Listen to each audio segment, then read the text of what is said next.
Olá, meus irmãos, a paz do Mestre esteja com todos vocês, que Deus abençoe quem me ouve e que o Senhor possa vir falar conosco sempre por intermédio da sua santa palavra. O texto hoje para nossa breve meditação encontra-se no livro, na verdade no Evangelho de Jesus Cristo, segundo João. Quero ler com vocês o capítulo 1 a partir do verso 35, diz assim: No dia seguinte, João estava novamente com 2 de seus discípulos. Quando viu Jesus passar, olhou para ele e declarou: Vejam, é o Cordeiro de Deus. Ao ouvirem isso, os 2 discípulos de João seguiram Jesus.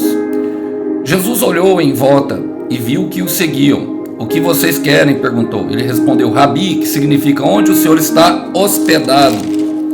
Venham e vejam, disse ele. Era cerca de 4 horas da tarde quando o acompanharam até o lugar onde Jesus estava hospedado e passaram o resto do dia com ele. Glória a Deus. Irmãos, eu vou contextualizar rapidamente para nós nos situarmos no tempo. Aqui é logo depois quando João Batista está batizando no meio do deserto e Jesus se apresenta para ele. No Evangelho de Mateus traz essa perspectiva que logo depois ele vai ao deserto, mas João traz a perspectiva dos primeiros discípulos. E João dá um testemunho falando: eu vi o Espírito Santo baixando como pomba e ouvi a voz do Senhor declarando que ele seria o Filho de Deus. Mas na verdade João era primo de Jesus e já conhecia Jesus, era familiar. Ele sabia o que Jesus carregava, a plenitude de Deus, habitando corporeamente. Ele sabia que Jesus era Deus, ele reconhecia. Por isso que ele fala: és o Cordeiro de Deus. É impressionante isso, porque a gente percebe que ele, um pouco antes, ele declara: é o Cordeiro de Deus que tira o pecado do mundo. Ele sabia qual era a missão e exatamente quem era Jesus. Bom, e eu quero fazer algumas aplicações pertinentes para nós como discípulos, para nós como pessoas que querem assumir um compromisso leal e sincero, um compromisso de respeito, assim como se deve, com o Mestre. Vamos lá? Diz assim: no dia seguinte, João estava novamente com os 2 dos seus discípulos. No dia seguinte de quê? Ele estava batizando. É no dia seguinte. Ele continuava aquilo que ele estava fazendo. João não para porque Jesus foi embora para o deserto ficar 40 dias. Bom, mas aqui fala no dia seguinte. Eu creio que ainda Jesus não tinha ido ao deserto. Pode ser que depois que os discípulos passaram a primeira parte, Jesus vá. Não dá para saber qual que é o lapso temporal entre uma realidade e outra. Nós sabemos que tudo é verdade, por quê? Porque está escrito. Bom, mas eu gosto dessa expressão: João estava novamente com seus 2 discípulos. Sabe quem eram esses aqui, esses discípulos de Jesus? Esses discípulos de João? Pedro e André. É o mesmo Pedrão, vida louca, que negou Jesus 3 vezes, que cortou a orelha de Malco, que mentia. Bom, ele estava, eu gosto dessa expressão, estava novamente. Por quê?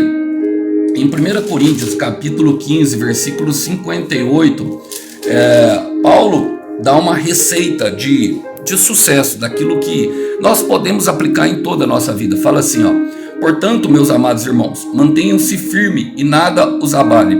Essa palavra nada os abale pode ser sede constantes. Sejam sempre dedicados à obra do Senhor, pois vocês sabem que no Senhor o trabalho de vocês não será inútil. Em outras versões trazem, como a Ferreira de Almeida, será recompensado. Mas qual que é a grande questão? A constância, irmãos. A constância, ela se faz necessária justamente para um discípulo, para aqueles que querem seguir Jesus. Irmãos, a constância aqui, ela não é simplesmente de sentimento. Tem dias que nós não vamos querer fazer. Tem dia que nós, tem dia que nós não vamos querer a santidade. A santidade, ela é diferente. Por quê? Nós precisamos entender uma coisa. É até encontrar o prazer no Senhor. Desejo é diferente de prazer. Eu quero repetir isso. O desejo é diferente do prazer. Muitas vezes nos entregamos aos desejos porque cremos que o prazer que vem, por exemplo, do meio da pornografia pode acabar com aquela dor que nós estamos sentindo, mas é somente o prazer em Deus. E muitas vezes nós não vamos desejar, continuar. sabe, naquilo que o Senhor tem para nós. Nós não vamos. E aí é o momento em que nós entramos para negar a nós mesmos e os nossos sentimentos, tomar a nossa cruz.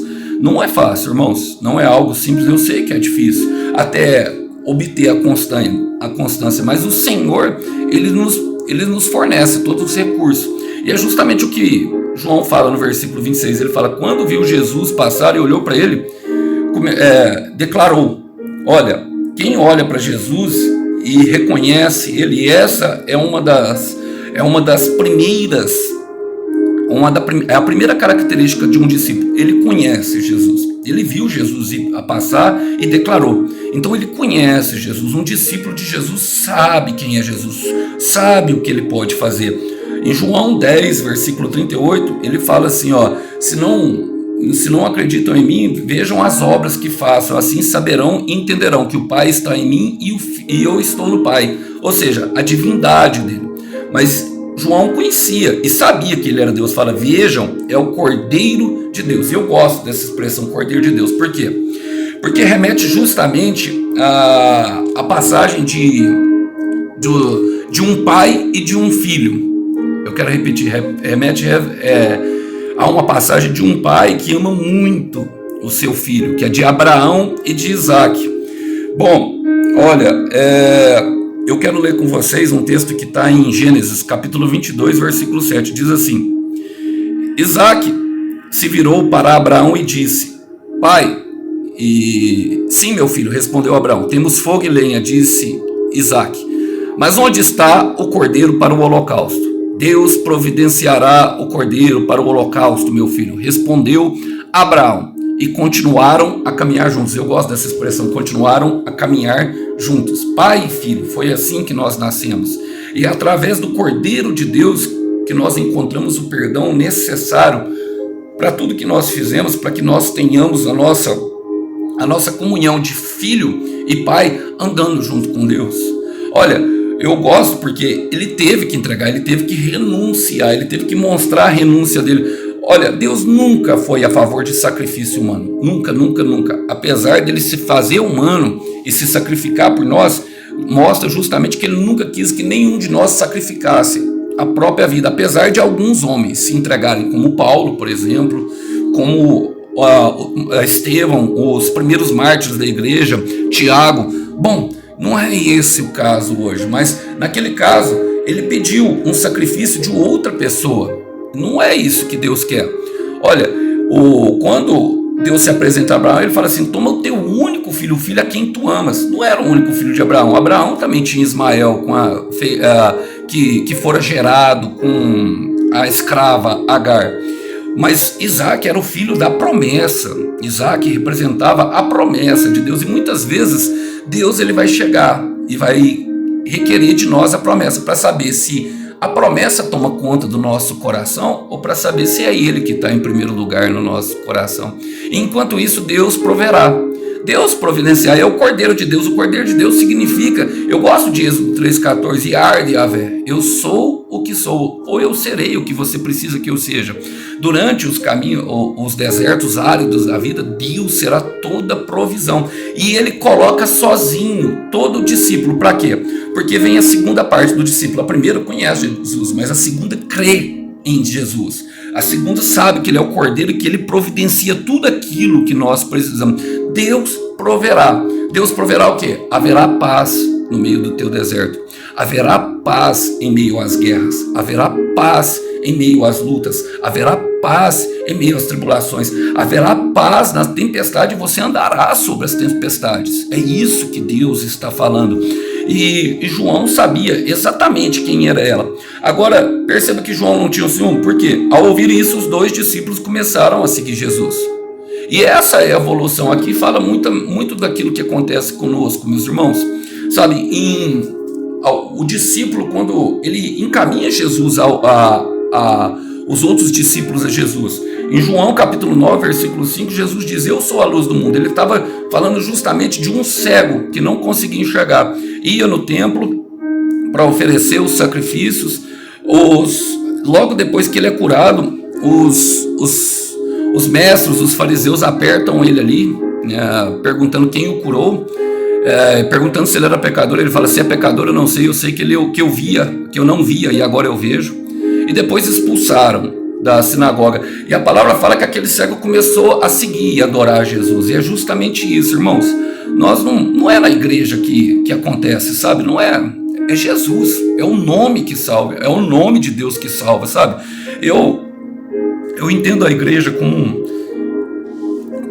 um simples parte do percurso que devemos trilhar para conhecer. Mas o aprofundamento se dá justamente nas nossas práticas diárias, de querer saber, de querer conhecer, sabe? Principalmente no Mateus 6,6. É dentro do quarto, em oração, no devocional, lendo a palavra. Olha, quando eles resolvem seguir Jesus, e aí perguntam, Jesus já vem com a promessa, fala assim, olhou em volta e viram o seguinte: o que vocês querem? Porque Jesus sabe que toda pessoa que chega perto dele quer alguma coisa. O que vocês querem?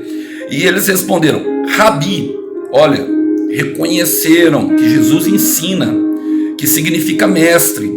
Olha, Rabi, onde o Senhor está hospedado, ou onde o Senhor mora, em outras versões. Queriam saber aonde poderiam encontrar ele, caso se perdessem. E Jesus, muito gentilmente, fala: venham e vejam, disse ele. Era cerca de 4 horas da tarde quando o acompanharam até o lugar onde estava. E agora nós vemos a terceira, porque um discípulo, ele conhece Jesus, ele crê em Jesus, mas ele precisa seguir Jesus para completar. E é por isso que precisa de firmeza e de constância. Eu gosto de um versículo, justamente que está em João capítulo 2, um pouco à frente, fala assim, estando ele em Jerusalém durante a Páscoa, muitos vendo os sinais que ele fazia, creram no seu nome, mas o próprio Jesus não confiava nele. Jesus não confiava nas pessoas, porque o conhecia todo, e ele não precisava que alguém lhe desse testemunho a respeito do homem, porque ele mesmo sabia o que era a natureza humana.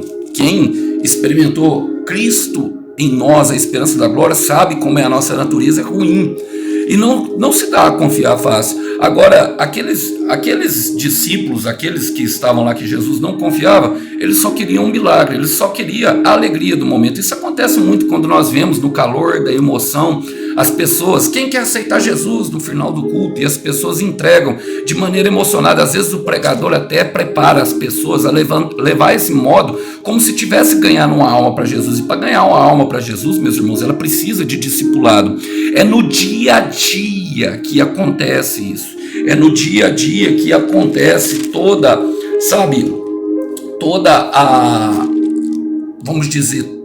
o processo que leva a pessoa, sustentado pela paciência e pela perseverança no aprendizado daquilo que tem para se alcançar aquilo que querem. E é por isso que em Mateus 7,7 está escrito: peçam e lhes será dado, busquem e encontram, batam e a porta lhes será aberta, pois todo que pede recebe, e o que busca encontra, e aquele que bate, a porta será aberta.